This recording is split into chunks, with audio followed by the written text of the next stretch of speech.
По просьбе моих подруг мы зашли в магазин совершить покупки.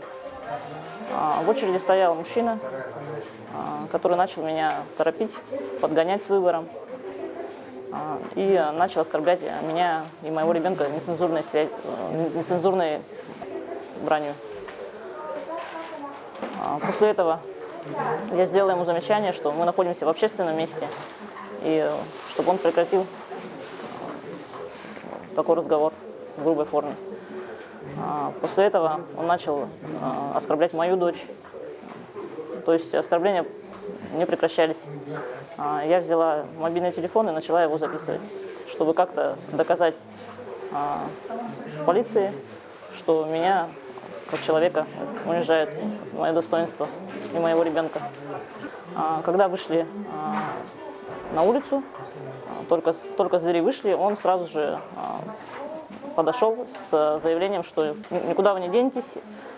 Я снова достала камеру, не стала вступать с ним в конфликт прямой.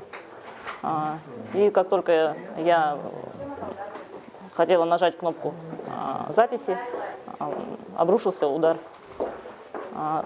На защиту мне поспела дочь, начала защищать меня, на что мужчина ударил кулаком в голову ребенку. Она упала, пыталась встать. В это время он схватил меня за шею, силой опрокинул и нанес удар ботинком в голову. После этого спокойным шагом пошел в направлении задней части торгового центра. Ну, просто у меня шок. Я вообще в первый раз в такой ситуации. Мне непривычно как-то, я вот это вот, когда-то старалась там как-то, домашний, как карате типа, домашнее, и как-то там, может, когда мужчина бил, я его ударила из-за того, что пыталась маму защитить. Мне стало страшно, я просто, забыв про все, просто ударила, пыталась встать, кричала, у меня реакция хорошая, я начала кричать.